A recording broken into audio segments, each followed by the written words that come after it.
आप हिंदू परिवार से बिलोंग करती हैं और धर्म परिवर्तन करके आप इस्लाम बन गई, ये कहीं ना कहीं आपके लिए शोभनीय नहीं है और हिंदू के लिए भी शोभनीय नहीं है, क्योंकि एक हिंदू लड़की ऐसा करके सैकड़ों हिंदू लड़की को बदनाम कर रही है। ये बोले कि अम्मी तभी कबूलेंगी कि पहले तुम इस्लाम कबूल कर लो, क्योंकि अम्मी को लगना चाहिए ना कि तुम मुस्लिम बन गई हो, ठीक है। तो मम्मी एक्सेप्ट नहीं करेंगी तो इस्लाम कबूल कर लो। तो हम कर लिए कि ठीक है चलो हम इस्लाम कबूल कर लेते हैं। वो माँ बाप आपको 20 साल 25 साल पाल पोस के बड़ा किया, उसका ख्याल नहीं है, 2 पल के प्यार के लिए आपने छोड़ करके धर्म परिवर्तन कर लिया। बड़ी तो हूँ ना आज, इसीलिए तो रोड पे पड़ी हूँ ना भाई, इसीलिए तो रोड पे पड़ी हूँ। आपको प्यार अब कैसा लगता है कि आप 3 दिन से खड़ी हो, जिससे आप प्यार की, जिसके लिए धर्म परिवर्तन किया, जिसके लिए सब कुछ करे, आज मैं तड़प रही हूँ ना, रोड पे पड़ी हूँ ना। उस बंदे को तो शर्म भी नहीं है कि एक लड़की हिंदू समाज से आके मेरे धर्म में आई, सब कुछ करी मेरे लिए, मजहब बदली, सब कुछ करी। आज वो रोड पे मैं उसको ठोकर खाने के लिए भरी पंचायत में बड़े लोगों में बदनाम कर रहा हूँ। यूपी की लड़की जो कि एक बिहार के लड़का से शादी करती है, लड़का मोहम्मदन कास्ट का होता है और लड़की हिंदू कास्ट की होती है, और लड़की का सरासर इल्जाम है कि लड़का ने इसका धर्म परिवर्तन करवा करके इनकी शादी करवा दी।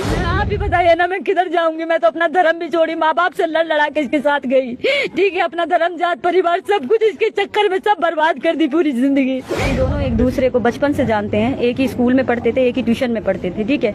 उसके बाद में हम दोनों एक साथ पढ़ते थे, हमारी 12वीं खत्म हुई तो ये मैं बर्गर किंग में जॉब करती थी, ये डोमिनोज में जॉब करते थे, ठीक है। उसके बाद में हमारा बहुत अच्छा रिश्ता था दोनों का, मतलब। नमस्कार, आप देख रहे हैं सच का सफर न्यूज और सत्याग्रह टाइम्स। एक मामला से एक टोली का है मोतिहारी के तुरकोलिया में, जिसमें एक यूपी की लड़की जो कि एक बिहार के लड़का से शादी करती है, लड़का मोहम्मदन कास्ट का होता है और लड़की हिंदू कास्ट की होती है, और लड़की का सरासर इल्जाम है कि लड़का ने इसका धर्म परिवर्तन करवा करके इनकी शादी करवा दी। लड़की यूपी से चल करके यहाँ पे आई है। सारी घटना को मैं जानने का कोशिश करूंगा इनसे कि क्या क्या घटना है, और बात ये भी है कि इनको आउट ऑफ इंडिया लेकर के गया था लड़का, कहीं दूसरे जगह दूसरे कंट्री में रखता था, और उसके बाद लिविंग रिलेशनशिप में रहने के बाद एक दूसरे में अनबन हुआ कि क्या हुआ कि लड़की यहाँ पे आकर के गेट पे सुबह से खड़ी है लेकिन गेट नहीं खुल रहा है। मैं इनसे जानना चाहूंगा कैसे कैसे क्या घटना हुआ था। शुरू से बताएं। हाँ बताइए, जो हुआ है बताइए। हम दोनों एक दूसरे को बचपन से जानते हैं, एक ही स्कूल में पढ़ते थे, एक ही ट्यूशन में पढ़ते थे, ठीक है। उसके बाद में हम दोनों एक साथ पढ़ते थे, हमारी 12वीं खत्म हुई तो ये मैं बर्गर किंग में जॉब करती थी, ये डोमिनोज में जॉब करते थे, ठीक है। उसके बाद में हमारा बहुत अच्छा रिश्ता था दोनों का, मतलब काफी अच्छा रिश्ता था। फिर उसके बाद में ये 2018 में ये दुबई चले गए। फिर इन्होंने 2018 में दुबई जाके फिर इन्होंने मुझे बुलाया कि तुम चली आओ इधर, ठीक है, तुम इधर चली आओ और फिर हम यहाँ पे आके शादी कर लेंगे। तो एक पेपर इन्होंने बनवाया, वो पेपर बनवा के फिर मैं दुबई गई, ठीक है। इन्होंने मुझे मेरा पासपोर्ट बनवाया, मुझे टिकट भेजी, मुझे वीजा भेजा और मुझे दुबई बुलाया इन्होंने। जब मैं दुबई पहुंची तो वो पेपर पे हम दोनों ने साइन किया, ठीक है। और उस पेपर पे साइन करने के बाद में ये बोले कि अम्मी तभी कबूलेंगी कि पहले तुम इस्लाम कबूल कर लो, क्योंकि अम्मी को लगना चाहिए ना कि तुम मुस्लिम बन गई हो, ठीक है। तो मम्मी एक्सेप्ट नहीं करेंगी तो इस्लाम कबूल कर लो। तो हम कर लिए कि ठीक है चलो हम इस्लाम कबूल कर लेते हैं। वो पेपर हमारे पास है इस्लाम कबूल का, जो हमने दुबई एम्बेसी से हमने इस्लाम कबूल किया था, गवर्नमेंट का स्टैंप लगा हुआ है उस पर, ठीक है। और फिर उसके बाद में हमारे पासपोर्ट पे इन्होंने अपना नाम डलवाया, ठीक है। उसके बाद में हमारा 4 साल हमारे साथ में ये रहे, अच्छे से एक ही रूम में रहते थे हम दोनों, ठीक है, मियां बीवी के रिश्ते में, लिविंग रिलेशन में रहते थे। जी एक ही रूम में रहते थे हम लोग, ठीक है। 4 साल वहाँ पे रहे। फिर उसके बाद में ये अचानक से ये इधर आ जाते हैं कह के कि हम घर जा रहे हैं, हमारे अब्बू की तबीयत ज्यादा सीरियस है। अचानक से ये इधर आ गए, इधर आके इन्होंने शादी करी, मुझे नहीं मालूम। इन्होंने इधर आके भाग के शादी करके फिर उसके बाद शादी करके ये दोबारा हमारे पास गए उधर। हमें नहीं बताया कि इन्होंने शादी कर ली है, ठीक है। हमें अचानक से पता चला कि इनकी शादी हो गई है। तो फिर ये उधर से बोले कि तुम अभी जाओ ट्रीटमेंट करवा के आओ अपनी अम्मी के पास, क्योंकि हमारा ट्रीटमेंट चल रहा था। तो ये बोले जाओ, इधर दुबई में बहुत महंगा है, तुम जाके इंडिया में ट्रीटमेंट करवा लो अपना। मैं इंडिया आई, उसके बाद पीछे से ये सारा सामान लेके, मेरे जितने ओरिजिनल डॉक्यूमेंट्स थे, मेरे स्कूल के सब कुछ, मेरा बैंक का दुबई का, मेरा इंडिया का दुबई का जो ATM कार्ड वगैरह है सब कुछ, चेक बुक सब कुछ लेके, और कुछ मेरे पैसे ऐसे थे और मेरी चीज बस थी, सबको लेके ये इधर आ गए, भाग के सिमरा आ गए, ठीक है। यहाँ पे आके ये छिप गए। तब फिर मैंने लोगों से कांटेक्ट किया, जैसे तैसे पता निकाला, यूपी से मैं यहाँ पहुंची। ये लोग मुझे कोई भी कांटेक्ट में नहीं थे। इन लोगों से बात करने की मैं कोशिश करती रही, ये लोग हर तरीके से मुझे ब्लॉक करते गए। आपको कैसे पता चला कि इनका घर यहीं पे है? जी मेरे पासपोर्ट पे है ना इनका एड्रेस पूरा। तो मैं इन कैसे जैसे पता लगा कि फिर मैं इधर आई हूँ इनके घर पे। तो आज मुझे खड़े हुए 3 दिन इधर हो गए और ये लोग दरवाजा खोलने को तैयार नहीं है। ये लोग दरवाजा नहीं खोल रहे हैं। मैं अभी कहीं पे भी नहीं रह रही, यहीं पड़ी रहती हूँ। कहाँ जाऊंगी? रात को लोग खाना दे देते हैं मुझे। आप अकेले आएगा वहाँ? नहीं, मैं अपने भाई के साथ। आप सभी देख सकते हैं जो लड़कियां कैसे बिलख रही हैं कि 2 से 3 दिन हो गया ये बाहर ही रहती है। गांव वाले इनको खाना दे देते हैं, खाना खाती हैं और दरवाजे पे इसी आस में पड़े रहती हैं कि जिससे इन्होंने शादी किया, जिसके लिए धर्म परिवर्तन किया, कहीं उसका गेट खुल जाए और इनको अंदर कर लिया जाए। लेकिन ऐसा कुछ भी नहीं हो रहा है और बिलख बिलख कर रो रही है। आप सभी सुन, आप ही बताइए ना मैं किधर जाऊंगी? मैं तो अपना धर्म भी छोड़ी, माँ बाप से लड़ लड़ा के इसके साथ गई, ठीक है। अपना धर्म, जात, परिवार सब कुछ इसके चक्कर में सब बर्बाद कर दी पूरी जिंदगी। और वहाँ पे कमा के दुबई में इसके हाथ पे रखा सब कुछ पैसा। ऐसा, और बाद में ये भाग के इधर आके शादी कर लिया, और जिससे शादी किया उन लोगों को भी इसने नहीं बताया कि मैं शादीशुदा हूँ पहले से, उन लोगों को भी बाद में पता चला कि ये शादीशुदा है। तो अभी बताइए कि मैं किधर जाऊँ, मैं कहाँ जाऊँ?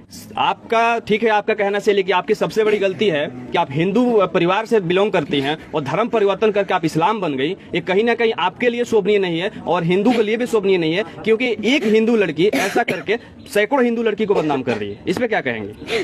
गलती से हुआ ना, सब तो गलती करते हैं ना, हर चीज मैं भी गलती से कर ली, धोखे में आ गई, मोहब्बत में आ गई, विश्वास कर ली इस इंसान पे, भरोसा कर ली मैं भी। मैंने सोचा कि आप तो हमेशा देखती है कि ना जाने कितनी हिंदू लड़कियों को काट करके फेंक दिया गया, यही लव जिहाद का तो ठीक है भाई, मुझे भी काट के फेंक देना, मैं दरवाजे पे पड़ी हूँ ना इधर 3 दिन से, तो फेंक दे मुझे काट के। इंसाफ मिल जाएगा शायद काटने के बाद, अभी मैं जिंदा हूँ तो नहीं मिल रहा ना। अब आपको कैसा लगता है आपका आप बताइए ना, देखिए आपको प्यार अब कैसा लगता है कि आप 3 दिन से खड़ी हो, जिससे आप प्यार की, जिसके लिए धर्म परिवर्तन की, जिसके लिए सब कुछ करी, आज मैं तड़प रही हूँ, रोड पे पड़ी हूँ ना, उस बंदे को तो शर्म भी नहीं है कि एक लड़की हिंदू समाज से आके मेरे धर्म में आई, सब कुछ करी मेरे लिए, मजहब बदली, सब कुछ करी, आज वो रोड पे मैं उसको ठोकर खाने के लिए बड़ी पंचायत में बड़े लोगों में बदनाम कर रहा हूँ। लेकिन लड़का का कहना है कि आप जॉब के लिए उनसे बात की, गिड़गिड़ाई, उसके बाद जॉब के लिए, अच्छा ठीक है, जॉब के लिए मैंने, उन्होंने मुझे बुलाया, तो भाई धर्म परिवर्तन कौन करवाता है? किस लिए धर्म परिवर्तन करती है लड़की? अपने शौहर के लिए ना करती है, उसके साथ रहने के लिए ना करती है, क्यों धर्म परिवर्तन करेगी लड़की? और जॉब के लिए तो पासपोर्ट पे नाम क्यों डलवाया उसने? मेरे शौहर है ना, इसलिए ना पासपोर्ट पे नाम डलवाया मेरे। क्यों डलवाया? हो सकता है आपको जॉब देने के लिए उन्होंने नाम चेंज करवाया हो। कैसे जॉब के लिए? किस जॉब के लिए हस्बैंड की जरूरत होती है भाई? दुबई में बताइए, रहना है तो दुबई में कैसे एक साथ रखने के लिए समाज की वजह से आपको? ऐसा कुछ नहीं है, ऐसा कुछ नहीं है दुबई के अंदर। आप दुबई में जाइए, खबर निकालिए, ऐसा कुछ नहीं, हजारों लोग उधर रहते हैं, ठीक है, ऐसा कुछ भी नहीं है उधर। मैं कोई पागल लड़की नहीं हूँ कि मैं यहाँ 3 दिन से भूखी प्यासी तड़प रही हूँ दरवाजे पे। यूपी में इसका कंप्लेन कराया था क्या? नहीं, मैंने यूपी में नहीं कराया। आप यूपी के हो तो यूपी में क्यों नहीं की? मैं आई ना, मैंने सोचा बात से मान जाएगा, शौहर है मेरा, रख लेगा मुझे, मैं तो इसीलिए आ गई ना कि ऐसी इंसाफ हो जाएगा, सरपंच है, गांव के लोग के मोहल्ले हैं, सब है। अच्छा, यहाँ पे जो आप आई हो, स्थानीय थाना प्रशासन से मिली हो आप? जी, मैं इधर गई थी तुरकोलिया थाने पे, मैंने कंप्लेन की है उधर। थाना प्रशासन से क्या जवाब आया? उधर लिख लिया सारा कुछ, वो बोले जाइए पहले पंचायत वगैरह से मामला सोल्व करके, अगर रख लेता है तो ठीक है, नहीं तो फिर हम एक्शन लेंगे।